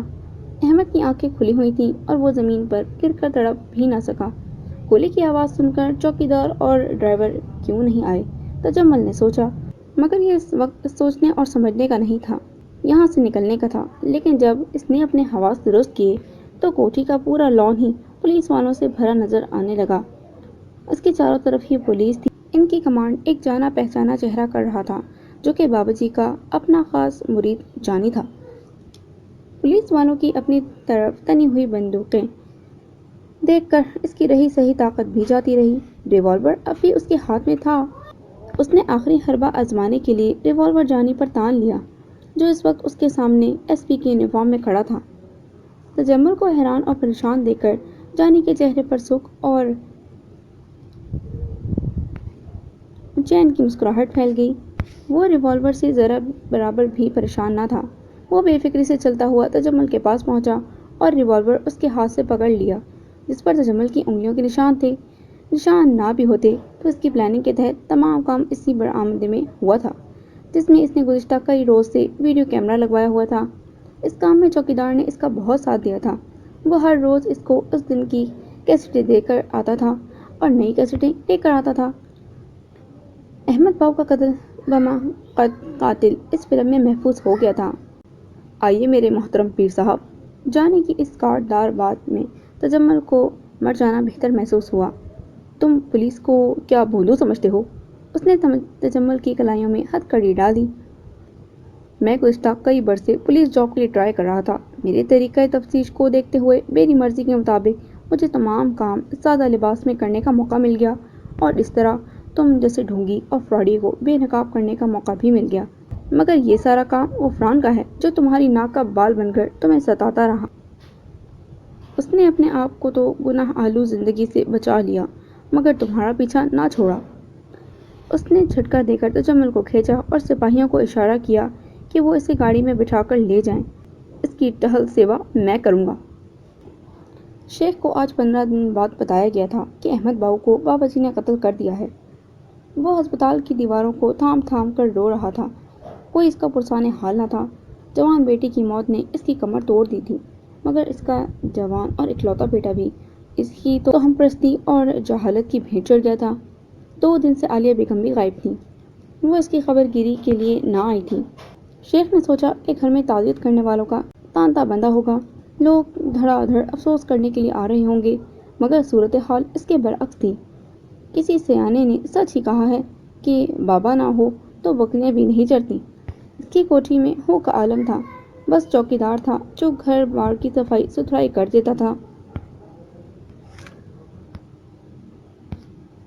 پولیس جیپ اپنے گھر کے دروازے پر کھڑی دیکھ کر غفران حیران رہ گیا تھا۔ وہ شاجی کی تیمارداری کر کے واپس آ رہا تھا۔ وہ حیرانگی سے جیپ کو دیکھتا ہوا اندر داخل ہوا تو اس کی آنکھیں کھلی کی کھلی رہ گئیں۔ سامنے جانی کو ایس پی کی یونیفارم میں دیکھ کر وہ ڈیڑھی میں ہی کھٹک کر رک گیا، لیکن جانی نے آگے بڑھ کر اسے گلے لگایا تھا۔ اس کی آنکھوں میں موتی جھلملا رہے تھے۔ غفران اس کی یونیفارم پر ہاتھ پھیر رہا تھا، جبکہ ماں جی اور عثمہ ان کے پیچھے صحن میں کھڑی یہ تماشا دیکھ رہی تھیں۔ جانی بادشاہ، غفران نے اپنے مخصوص لہجے میں کہا تو جانی کے ضبط کے بندھن ٹوٹ گئے۔ وہ ہچکیاں لے کر رونے لگا۔ روتے روتے بولا، کہو غفران بھائی۔ جانی بادشاہ صاحب، غفران نے کہا تو سبھی مسکرا دیے۔ جانی حیران و پریشان غفران کا بازو پکڑ کر صحن میں لے آیا۔ عثمہ نے ٹیبل پر چائے اور کچھ لوازمات سجا دیے تھے۔ میں آپ کی دعا اور غفران بھائی کی محبت سے اسٹیج پر پہنچ چکا ہوں ماں جی۔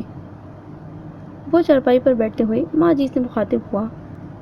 تیرا کردار مجھے پہلے ہی مشوق لگتا تھا، غفران نے کہا تو عثمہ پہلی بار بولی، مشوق نہیں ہوتا جناب، مشکوک ہوتا ہے۔ غفران کو اس کا یہ انداز بہت پیارا لگا تھا۔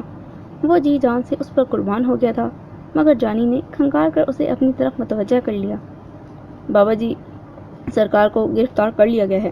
ڈاکٹر اور اس کی بیوی کو سرکاری گواہ بنا کر عدالت میں پیش کروں گا۔ احمد باؤ قتل ہو چکا ہے۔ جانی کی آخری بات پر گھر میں سناٹا چھا گیا تھا۔ عثمہ کی نظروں کے سامنے اس کا چہرہ گھوم گیا تھا۔ وہ پھر جانی کی بات سننے لگی۔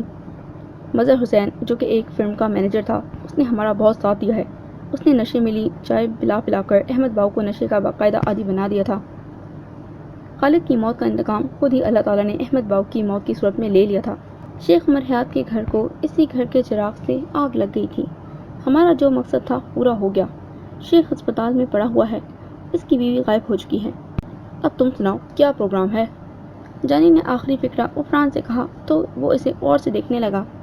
غفران یہی کہہ پایا تھا، مطلب یہ کہ میری بہن میرے ساتھ میرے گھر جائے گی، اس کی بارات وہاں آئے گی، میرے گھر سے رخصت ہونے کے بعد وہ اس گھر میں بہو بن کر آئے گی، یہی مطلب ہے۔ جانی خوشگوار موڈ میں تھا۔ اللہ تمہارا بھلا کرے اور اس نیکی پر مزید ترقی دے، ماں جی نے جانی کے سر پر پیار سے ہاتھ پھیرتے ہوئے کہا۔ شاہ جی نے کہا ہے رخصتی ان کی حویلی سے ہوگی اور بڑی سادگی سے تمام تقریب ہوگی۔ ماں جی کی بات سن کر عثمہ تو کمرے میں چلی گئی، جبکہ جانی نے سر جھکاتے ہوئے کہا، مشدد سرکار کو حکم سرآنکھوں پر، میں آج ہی ان کے قدم بوسی کے لیے جاؤں گا۔ پھر وہ غفران سے مخاطب ہوا، اگر تم بھی چلنا چاہو تو میرے ساتھ چل سکتے ہو اس جیپ میں بیٹھ کر۔ وہ مسکراتے ہوئے بولا، نہ بھایا، بڑی مشکل سے مجھ پر سے یہ بدماشی کا ٹھپا اترا ہے۔ تمہارے ساتھ جیپ میں دیکھ کر لوگ سمجھیں گے غفران پھر سے غفران بن گیا ہے۔ اس کے بات پر سبھی ہنسنے لگے۔ جانی نے غفران کا ہاتھ پکڑا اور باہر لے گیا۔ وہ جیپ میں سوار شاہ جی کی طرف جا رہے تھے۔ جانی نے اس کی طرف دیکھتے ہوئے کہا، غفران بھائی، آج شیخ کے ٹھکانوں کے متعلق کب بتا رہے ہیں؟ اس نے گیئر بدلا اور سامنے سڑک پر دیکھنے لگا۔ جانی نے جان بوجھ کر لمبا راستہ اختیار کیا، جبکہ وہ پیدل بھی چند منٹ کی واک کرتے ہوئے شاہ جی کی حویلی پہنچ سکتے تھے۔ جانی کا مقصد شیخ کے خفیہ ٹھکانوں پر چھاپہ مار کر اس کے تمام کاروبار کو ختم کرنا تھا، اور غفران اس کی لنکا کا بھیدی تھا۔ جانی بادشاہ صاحب، پورے پولیس والے بن گئے ہو۔ غفران بولا، کیا آپ نہیں چاہتے کہ آپ کے ہاتھوں کا لگایا ہوا بوٹا ترقی اور محنت کا پانی پی پی کر ایک دن تناور درخت بن جائے؟ جانی مسکرا کر بولا، اور پھر شیخ کی بربادی بھی تو ہمارا مشترکہ مشن ہے۔ ٹھیک ہے، غفران نے کہا تو جانی محض مسکرا کر رہ گیا۔ جانی صاحب، وہ پھر بولا، اس تمام کام سے مجھے کیا نفع ہوگا؟ اس کے ہونٹوں پر شریر سی مسکراہٹ تھی۔ جانی نے گاڑی سڑک کے کنارے روک لی اور اس کی طرف دیکھتے ہوئے بولا، نفع تو اللہ کی ذات نے آپ کو دے دیا ہے غفران بھائی۔ آپ کو اچھے اور نیک کام کے لیے چن کر اس ذات الہی نے اپنی محبت اور رحمتوں کا تم پر نزول کر دیا ہے۔ پھر یہ بھی نفع ہے کہ تم اس مرد قلندر کے مرید ہو جو سید خاندان سے تعلق رکھتا ہے، اور پھر یہ بھی نفع ہے کہ تم کو عثمہ جیسی خوبصورت اور نیک سیرت بیوی مل گئی، اور پھر یہ بھی سب سے بڑا نفع ہے کہ تمہاری بیوی حافظ قرآن ہے، اور پھر یہ بھی نفع ہے کہ بس بھایا، غفران نے اس کی بات کاٹ دی، تم پڑھے لکھوں جیسی باتیں کرنے لگتے ہو۔ میرا مطلب ہے عثمہ جیسی باتیں جیسی وہ کرتی ہے۔ آپ کو تو فخر ہونا چاہیے بھائی کہ آپ کا سالہ بھی آپ کی بیوی کی طرح پڑھا لکھا ہے۔ جانی نے کہا تو غفران لڑکیوں کی طرح شرما کر دوہرا ہو گیا۔ جانی نے گاڑی آگے بڑھائی۔ وہ لمبا موڑ کاٹ کر شاہ جی کی حویلی پہنچ گئے تھے۔ شاہ جی اب قدرے بہتر تھے۔ وہ حویلی کے صحن میں اپنی مخصوص جگہ پر بیٹھے ہوئے تھے۔ جانی کو جوتا اتارتے ہوئے دیکھ کر وہ مسکرانے لگے۔ جانی اور غفران نے انہیں سلام کیا اور عقیدت سے ان کے ہاتھ چوم لیے۔ مبارک ہو ارسلان احمد، شاہ جی نے جانی کو کہا تو غفران نے چونک کر اس کی طرف دیکھا۔ اللہ تمہیں مزید ترقی دے گا، بس اس کی یاد سے کبھی بھی اپنے دل کو غافل نہ ہونے دینا، اور کبھی بھی حق سچ پر شیطان کو ترجیح مت دینا۔ شاہ جی نے اسے نصیحت کی تو جانی، جو کہ ایس پی ارسلان احمد تھا، وہ مزید سر جھکا کر بیٹھ گیا۔ غفران میاں، تیار ہو؟ انہوں نے اس بار غفران سے کہا تو وہ ہمدن گوش ہو گیا۔ جی شاہ جی، وہ نہایت سعادت مندی سے بولا، آپ کا حکم ہوگا تو چل پڑوں گا۔ میں اتنی مجال کہاں رکھتا ہوں کہ تمہیں حکم دوں۔ ان کی آواز میں درد تھا۔ حکم تو اوپر سے آتے ہیں، ہم تو ان کی تکمیل کے خادم ہوتے ہیں۔ شاہ جی نے ایک ٹھنڈی آہ بھری۔ شاہ جی، ارسلان نے کہنا چاہا تو شاہ جی ان کی طرف متوجہ ہوئے۔ کفر و شرک پھیلانے والے تجمل حسین کو گرفتار کر لیا گیا ہے۔ شیخ کی بیٹی اور بیٹا مر چکے ہیں، اس کی بیوی لاپتہ ہے، جبکہ شیخ ہسپتال میں بے یار و مددگار پڑا ہوا ہے۔ اس کے لیے کیا حکم ہے؟ اللہ کی لاٹھی بے آواز ہے، وہ آسمان کی طرف دیکھتے ہوئے بولے۔ تم دیکھنا کہ عنقریب وہ لاٹھی اس مشرک اور منکر کے سر پر زور سے برسے گی۔ شاہ جی خاموش ہوئے تو غفران بول پڑا، شاہ جی، کیا میں جانی صاحب سے مزید کچھ تعاون کر سکتا ہوں؟ اگر چاہتے ہو کہ تمہارا رشتہ دار ترقی کرے تو تعاون کر سکتے ہو، کیونکہ اللہ تعالیٰ نے انسان کو ایک دوسرے کا وسیلہ بنایا ہے۔ شاہ جی نے گویا اس بات پر مہر لگا دی کہ غفران شیخ کے تمام خفیہ اڈوں کا پتہ جانی کو بتا دے۔ شاہ جی، میرے لیے خصوصی دعا کیجیے گا، جانی نے کہا تو شاہ جی نے ان کی طرف مسکرا کر دیکھا۔ تم میرے اہل و عیال ہو، میں دعاؤں میں تمہیں کبھی نہیں بھولتا۔ اب تم جاؤ اور باقی کام مکمل کرو۔ غفران میاں، صبح پہلی فرصت میں ہی میرے پاس آنا، تم سے ضروری کام ہے۔ شاہ جی نے ان کو اجازت دی تو وہ الٹے قدموں واپس پلٹے، اور شاہ جی کے ہونٹ، جو کہ ان کے آنے سے پہلے بھی فرد الہی کر رہے تھے، ایک بار پھر متحرک ہو گئے۔